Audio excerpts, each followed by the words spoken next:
The Anarchist Tenfold path of Arahantas, yin and yang, the golden Buddha, the black Tara, the white and the black lotus Sangha.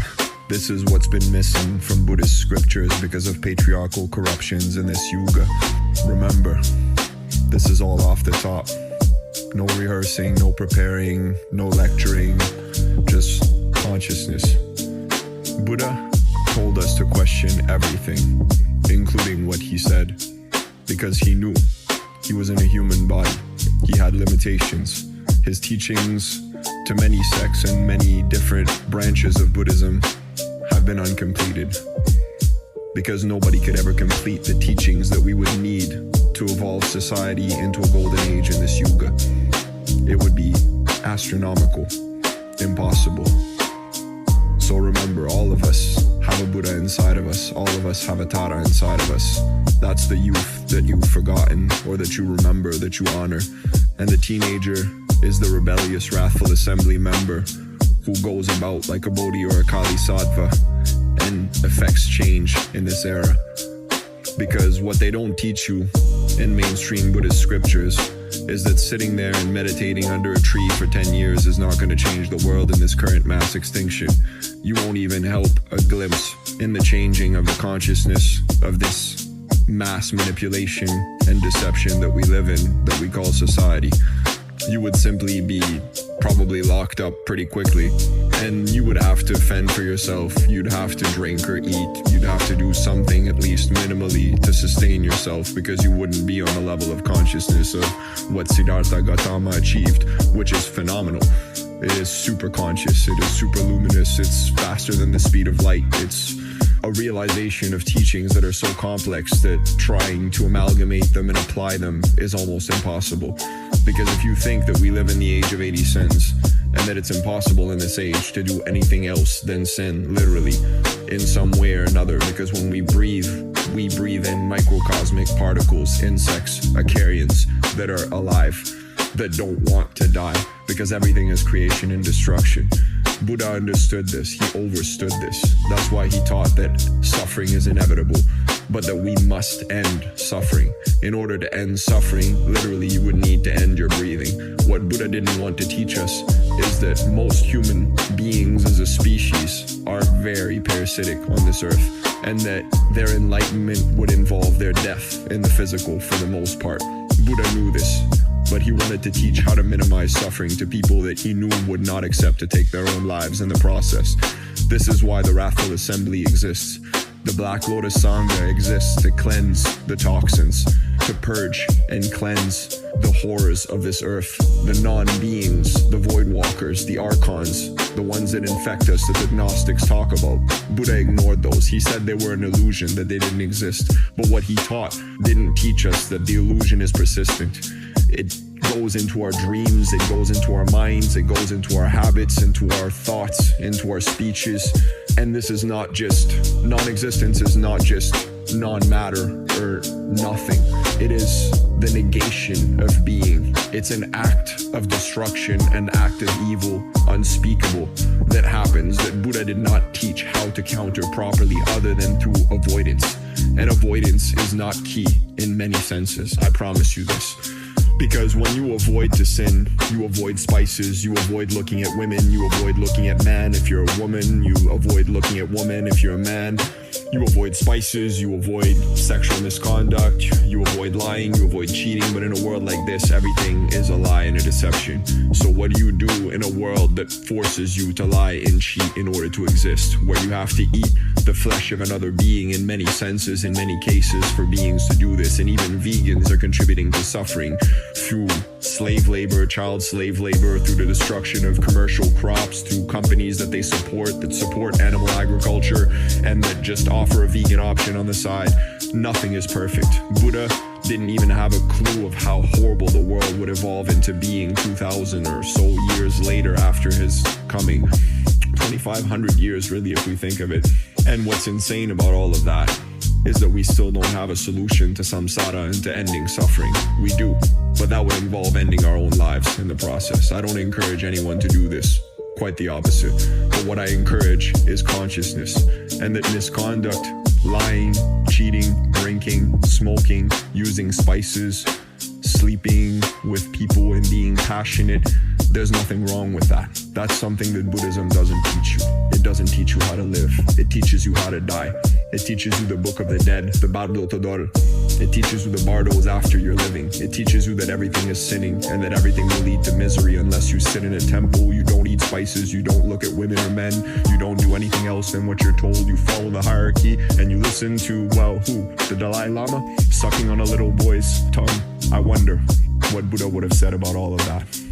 Now, we know that's not Buddha, but imagine that that's the ultimate representative of him, other than the Panchen Lama, who got kidnapped by the Chinese government over 20 or 30 years ago now, and who was never heard of again and was framed and was tortured at MK Ultra. And this is what happens every single cycle. The psychic line of defense, the Panchen Lama, the one who protects the Buddhists from the Void Walkers, who protects from the Gnostic Archons, is being kidnapped by a government that works for those Archons and that tortures people in secret that have supernatural abilities and studies mutants, beings that have supernatural understanding, like monks that can meditate and breathe fire, or that can levitate, or that can chant and reverse tumors. All of these concepts that we know of, that we see even on YouTube sometimes. And we know this happens in hospitals and temples. Miracles happen every single day, but they won't tell you this. And they won't tell you that miracles won't happen from sitting there and meditating to a 432 frequency hertz on YouTube. It might happen on this music, though, I promise you this, and I'll tell you why. Because this isn't going with anything that you've been teaching or anything that you've been taught. This isn't anything that you could think of that's actually ponderable in any sense other than in a mass extinction event, which we're currently living. This is something which Buddha couldn't teach of because he didn't know that we'd have nukes all over the planet and that we'd have a society with an orange mutant blob horror abomination trying to destroy the nations. He didn't know any of this would happen. Not even Nostradamus could have predicted these prophecies, even if he predicted some of them. In the process, they're just glimpses in the cosmic tapestry of Guanyin and Kali. And remember, Kali is what they don't talk about. Nobody wants to tell you that machos and rapists and serial killers and all these people that go around society doing things like murdering animals and eating steaks and raping women and objectifying people, grabbing their asses in bars and doing these things, they will get punished so wickedly. They will suffer so much. But this society teaches you that that kind of behavior is rewarded. Buddhism tells you to avoid all thoughts of passion, of anything that could relate to any form of emotion that's complex or more than just a meditative state of nothingness. But nothingness and meditation on nothing brings you the void. It doesn't bring you the key to defeating the void walkers. It brings you within the void of what they've taught you. Because they want you to feel ashamed of yourself. They want you to not look at women. They want you to feel like nothing, to feel like an eternal sinner. That's what Judeo-Christian traditions teach all of the people, but that's been corrupted in the process in Buddhism as well, and in Eastern philosophies. And we see even in India with all the rape cases and all the movement, the Gulabi gang that's beating up and murdering racists and rapists in India that are abusing women, husbands that are cheating, that are lying, that are stealing and abusing.